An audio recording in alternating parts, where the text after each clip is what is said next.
Welcome back to my YouTube channel. आज के इस क्लास में आप सभी का स्वागत है। तो कैसे हैं मेरे दोस्तों, उम्मीद है आप लोग अच्छे होंगे, मस्त होंगे और आपके एग्ज़ाम की तैयारी काफ़ी अच्छे ढंग से हो रही होगी। तो दोस्तों आज के इस क्लास में हम लोग सीखने वाले हैं पोएट्री सेक्शन से चैप्टर नंबर 7 जिसका नाम है मैकेविटी द मिस्ट्री कैट। इस चैप्टर का समरी लिखने के लिए आज हम लोग बहुत ही अच्छे और शानदार ढंग से सीखेंगे और मैं यहाँ पे आपको बताऊँगा बहुत ही ईजी वर्ड्स और आसान आसान शब्दों में इस चैप्टर का समरी लिखने के लिए बताऊँगा। तो मैं आपको बता दूं कि Bihar board class 12 English book के पोएट्री सेक्शन का ये चैप्टर नंबर 7 है जिसका नाम है मैकेविटी द मिस्ट्री कैट। इस चैप्टर का समरी लिखने के लिए आज हम लोग सीखने वाले हैं। समरी लिखने वाला क्वेश्चन काफ़ी ज़्यादा इंपॉर्टेंट होता है, किसी भी चैप्टर का समरी लिखने के लिए पूछ देता है। तो मैं आप लोगों से यही रिक्वेस्ट करूँगा कि आप लोग इस वीडियो को एंड तक देखिए, आपको इस चैप्टर का समरी लिखने के लिए बहुत अच्छे तरीके से आ जाएगा। और यहाँ पर मैं आपको ये भी बता दूँ कि 5 नंबर का क्वेश्चन होता है तो 5 नंबर काफ़ी ज़्यादा होते हैं, इसलिए आप लोग इसको मिस मत करिए और ये वीडियो को पूरा देखिए और समरी लिखने के लिए आसानी से सीख जाइए। तो चलिए हम लोग वीडियो के ऊपर आते हैं और मैं आपको यहाँ पे कुछ बातें बताता हूँ इस चैप्टर के बारे में, कुछ इंपॉर्टेंट बातें, जैसे कि इस चैप्टर के पोएट का नाम क्या है। तो यहाँ पे मैं आपको बता दूँ कि ये जो पोएम है जिसका नाम है मैकेविटी द मिस्ट्री कैट, इसके जो पोएट है उनका नाम है T.S. एलियट। और हम लोगों को पोएट के बारे में कुछ जानकारी हासिल करनी होती है, कुछ क्वेश्चन ऑब्जेक्टिव से भी पूछे जाते हैं, तो हम लोग यहाँ पे याद कर लेंगे तो हमें 2-4 नंबर ऑब्जेक्टिव से भी मिल जाएंगे। तो T.S. एलियट के बारे में मैं आपको बता दूँ कि इनका जन्म हुआ था 1888 ईस्वी में और इनकी मृत्यु हुई थी 1965 ईस्वी में।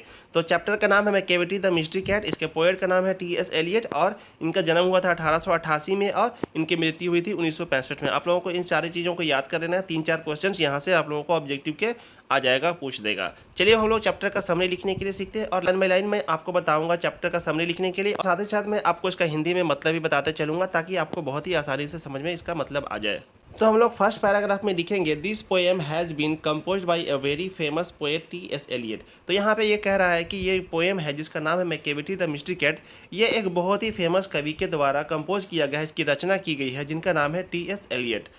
ही was the poet of high order, वह एक उच्च कोटि के, बहुत ही हाई रैंकिंग के, हाई ऑर्डर के कवि थे। तो T.S. एलियट के बारे में यहाँ पर कहा जा रहा है कि ये जो पोएम इसकी रचना की है T.S. एलियट ने, तो वह एक हाई ऑर्डर के, उच्च कोटि के कवि थे। He got the Nobel prize for literature in 1948। यहाँ पे देखिए इस लाइन पे आप लोगों को ज़्यादा जोर देना है क्योंकि ये एक ऑब्जेक्टिव का क्वेश्चन बनता है, क्योंकि इस लाइन का मतलब ये हुआ कि उन्हें 1948 ईस्वी में साहित्य का नोबेल पुरस्कार मिला था। तो आप लोगों से क्वेश्चन में पूछ देगा कि T.S. एलियट को नोबेल प्राइज़ कब मिला था, तो आप लोगों को वहाँ पे आंसर लिख देना है 1948। और किस सेक्टर में उनको मिला था नोबेल प्राइज़, तो आप लोगों को बताना है कि साहित्य के सेक्टर में, यानी कि लिटरेचर में इनको नोबेल पुरस्कार मिला था, नोबेल प्राइज़ मिला था। तो यहाँ पे भी 2 क्वेश्चन बनते हैं ऑब्जेक्टिव के, तो आप लोग इसको याद कर लीजिएगा।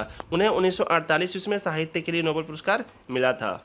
This poem has been taken from the Old Possum's Book of Practical Cats. तो ये जो कविता है वो लिया गया है एक ऐसे बुक से जो एक कविताओं का संग्रह है जिसका नाम है Old Possum's Book of Practical Cats. तो इस कविता के संग्रह से ये कविता ली गई है। ये जो बुक में ये जो कविता है, ये पोएम जो है मैकेविटी द मिस्ट्री कैट, तो ये कहाँ से लिया गया है, तो ये लिया गया है Old Possum's Book of Practical Cat से। मैकेविटी द मिस्ट्री कैट के समरी में हम लोग आगे लिखेंगे in this poem the poet has described a pet cat which name is Macavity. तो यहाँ पे इस लाइन का सीधा सीधा मतलब ये हुआ कि इस कविता में कवि ने एक ऐसे बिल्ली के बारे में बात की है जिसका नाम मैकेविटी था। तो वह एक पालतू बिल्ली थी और वह एक बहुत ही चतुर और चालाक बिल्ली थी। तो इस कविता में उसी बिल्ली के बारे में कवि ने यहाँ पे बात किया है। The poet says that Macavity is a criminal. यहाँ पे कवि ये कहते हैं कि मैकेविटी एक अपराधी है, एक क्रिमिनल है। He is a smart cat, वह एक बहुत ही चतुर और चालाक बिल्ली है।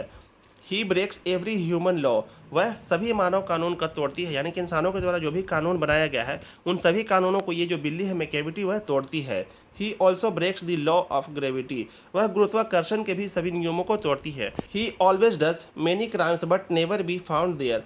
तो ये जो बिल्ली है वह हमेशा कोई ना कोई क्राइम करती है, कोई ना कोई अपराध करती है, लेकिन कभी भी वहाँ पे पाई नहीं जाती है। इसका मतलब ये हुआ कि वो कभी भी पकड़ी नहीं जाती है।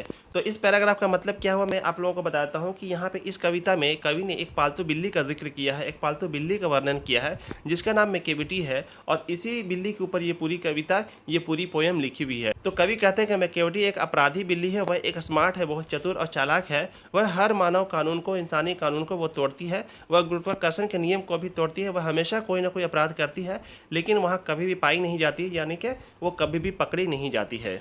मैकेविटी द मिस्ट्री कैट के समरी में हम लोग आगे लिखेंगे, so the poet says that is a mystery cat. इसलिए यहाँ पे कवि इनको कहते हैं कि वह एक रहस्यमयी बिल्ली है। जो मैकेविटी नामक बिल्ली है वह एक रहस्यमयी बिल्ली है, इसलिए कवि इसको कहते हैं कि यह एक रहस्यमयी बिल्ली है। This cat is not caught red handed when he does crime. इसके बारे में कवि ये भी कहते हैं कि यह बिल्ली कभी भी रंगे हाथों नहीं पकड़ी जाती। जब भी वह कोई भी क्राइम करती है, कोई भी अपराध करती है, कोई भी जुर्म करती है, तो वह कभी भी रंगे हाथों नहीं पकड़ी जाती है। हिज कलर इज़ ब्राउन, उसका कलर है वह बिल्कुल भूरा है। हिज आइज आर संकन, उसकी आंखें जो है वो अंदर की ओर धंसी हुई हैं। His head is highly doomed, उसके जो सर है वो बिल्कुल गुंबद नुमा है, गुंबद के जैसा बना हुआ उसका सर है। He moves his head like a snake, वह अपने सर को इधर उधर बिल्कुल सांपों की तरह घुमाती है, इधर से उधर घुमाती है अपने सर को बिल्कुल सांप की तरह। ही लुक्स वेरी फियरफुल, वह बहुत ही भयानक, बहुत ही डेंजर और बहुत ही वह भयंकर भयभीत दिखती है। He does crime like drinking milk, breaking glass, looting the ladder, वह बहुत सारे क्राइम करती है, जैसे कि कभी कभी आकर के चुपके से दूध पी जाती है और कहीं पर से गिलास, कांच के गिलास को गिरा करके तोड़ देती है और भंडार घर को लूट लेती है, यानी कि जहाँ पे कहीं भी खाना रखा हुआ रहता है, स्टोर किया हुआ रहता है, तो उसको खा पी करके ख़त्म कर देती है, यानी कि भंडार घर को लूट लेती है। तो यहाँ पे इस पैराग्राफ में कवि कहते हैं कि यह एक रहस्यमयी बिल्ली है और जब भी वह कोई अपराध करता है तो इस बिल्ली को रंगे हाथ नहीं पकड़ा जा सकता है। उसका रंग भूरा है, उसकी आंखें धंसी हुई है, उसके सिर पर अत्यधिक गुंबद है, उसका सर बिल्कुल पूरी तरह से गुंबद नुमा है, वह सांप की तरह अपने सर को इधर उधर घुमाती है, वह बहुत भयभीत दिखती है, वह बहुत सारे अपराध करती है, जैसे कि दूध पीना, ग्लास तोड़ देना, भंडार घर को लूट लेना। इस तरह कवि इस बिल्ली के बारे में इस पैराग्राफ में बताते हैं। तो Macavity the mystery cat summary में हम लोग आगे लिखेंगे, he cheats everyone but he likes this cat very much. तो कवि यहाँ पे कहते हैं कि चूंकि यह बिल्ली सभी को धोखा देती है, लेकिन कवि को यह बिल्ली बहुत ज़्यादा पसंद है। He says that Macavity is Napoleon of crime. तो यहाँ पे वह बिल्ली को नेपोलियन ऑफ क्राइम की उपाधि देते हैं, एक टाइटल देते हैं। कवि कहते हैं कि ये जो बिल्ली है मैकेविटी, वह नेपोलियन ऑफ क्राइम है। This is a humorous funny poem. तो हम लोग कह सकते हैं कि यह एक हास्यप्रद, एक मजाकिया, एक हास्य वाली कविता है। It is based on the activities of a cat, यह बिल्कुल एक पूरी तरह से आधारित है, एक बिल्ली की गतिविधियों पर, उसकी हरकतों के ऊपर आधारित है। तो इस पैराग्राफ का मतलब क्या हुआ, मैं आपको सीधा सीधा बताता हूँ कि कवि यहाँ पर जिक्र करते हैं एक ऐसी बिल्ली के बारे में जो कि बहुत ही चतुर है, बहुत ही चालाक है और वह कोई भी अपराध करती है तो वह पकड़ी नहीं जाती है।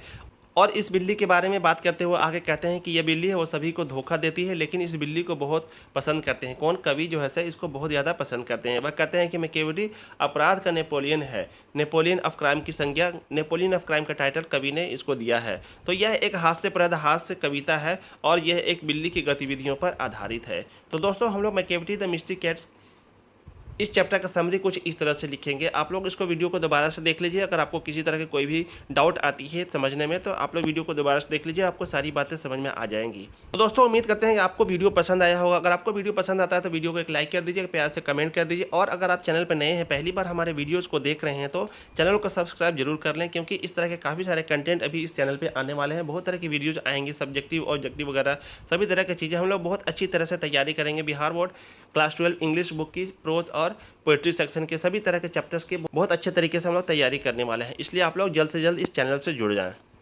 तो दोस्तों यहाँ तक वीडियो देखने के लिए आपका बहुत बहुत धन्यवाद। हम आपसे मिलेंगे अगले वीडियो में, तब तक के लिए थैंक यू सो मच। जय हिंद।